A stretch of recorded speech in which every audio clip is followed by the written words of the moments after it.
नमस्कार दोस्तों, मैं सतीश सुमन आपका स्वागत करता हूं एक नए विषय के बारे में।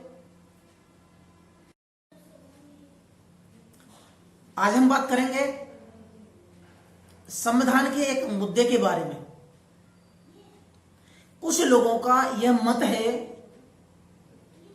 कि देश को अब हिंदू देश या हिंदू राष्ट्र घोषित हो जाना चाहिए या कर देना चाहिए,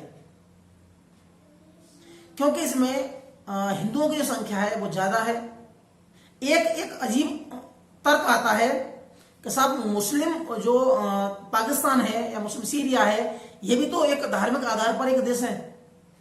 तो दोस्तों, उनका जो संविधान है वो अलग है, हमारा जो संविधान है वो अलग है। हमारा जो संविधान है वो धर्मनिरपेक्षता पर आधारित है, यानी कि सेकुलरिज्म पर आधारित है हमारा देश, जो कि हमारे देश के मौलिक ढांचे में रखा गया है धर्मनिरपेक्षता।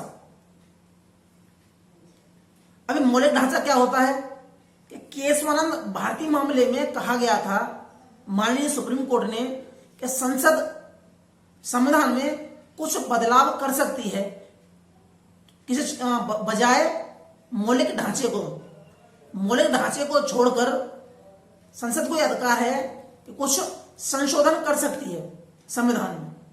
जैसा कि अब तक लगभग 303 या 304 तक संशोधन हो चुके हैं, तो यह संशोधन कर सकती है, यह संसद को अधिकार है संशोधन करने का आर्टिकल 368 के तहत। लेकिन कोई भी संसद, कोई भी ताकत देश में जो मौलिक ढांचा है उसमें बदलाव नहीं कर सकती। अब मौलिक ढांचे में कौन आता है? तो मौलिक ढांचे में आता है संघीय व्यवस्था। संघीय व्यवस्था के अंतर्गत ये माना जाए कि जो राज्य हैं वो देश को छोड़कर नहीं जा सकते। यानी कहा गया है कि जो हमारा भारत है वो राज्यों का एक संघ है, तो संघ जरूर है, यानी कि लेकिन मनमर्जी राज्यों की, स्टेट की नहीं चलनी।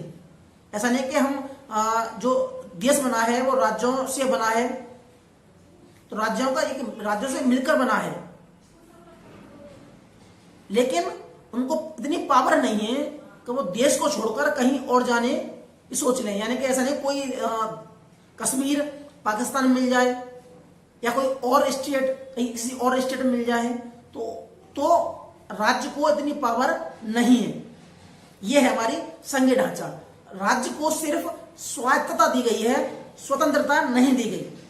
स्वायत्तता क्या है कि वो अपनी सरकार चला सकते हैं, अपना कानून, जो देश का जो कानून है उसके तहत काम कर सकते हैं। अपना उनका एक फंड होगा, उनका एक कोष होगा, उसके आधार पर वो सरकार चलाएंगे।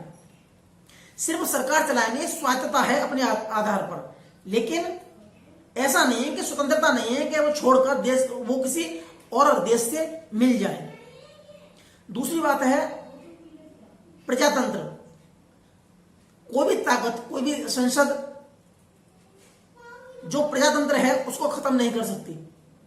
ऐसा नहीं कि दोबारा से जो राजशाही शासन दोबारा आ जाए, राजतंत्र आ जाए कि यहाँ राजा हो और वो किसी को जीतना चाहे उसको जीत ले, तो यहां ऐसा भी नहीं हो सकता।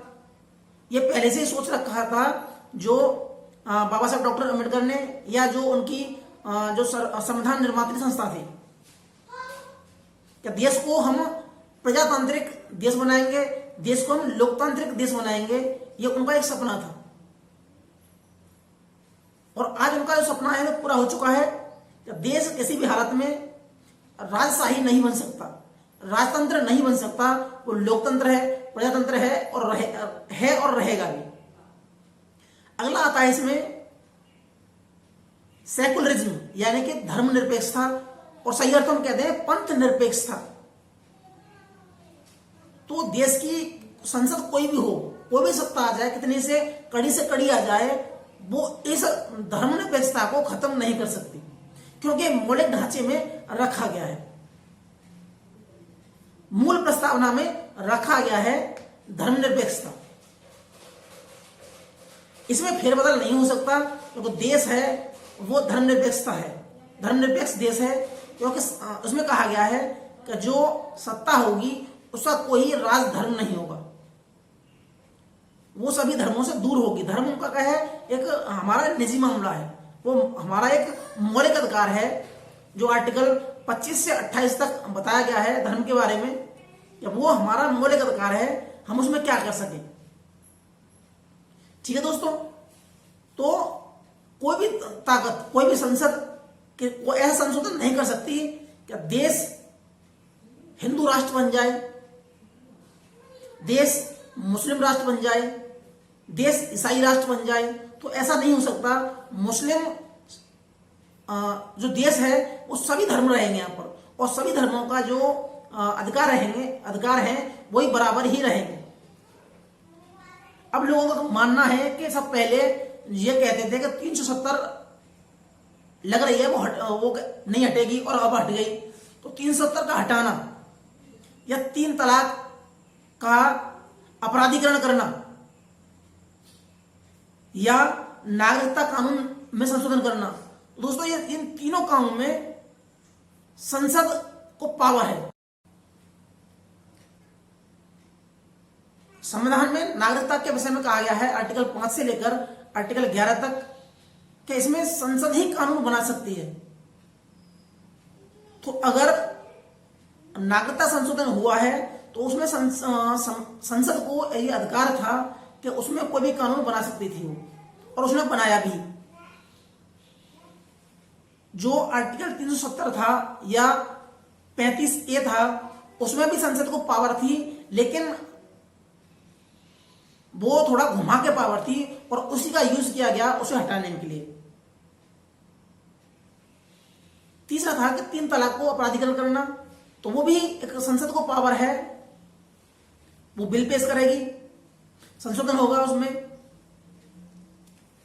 तो यहां इन तीनों मामलों में संसद को पावर दी गई है कि उसमें संशोधन कर सकते हैं। लेकिन जहां बात हिंदू राष्ट्र की या जहां बात मौलिक ढांचे में बदलाव की आती है तो संसद को यह बिल्कुल भी पावर नहीं है कि वो इसमें बदलाव कर सके। ठीक है दोस्तों, मिलते हैं हम अगली वीडियो में। तब तक के लिए जय हिंद, जय भारत।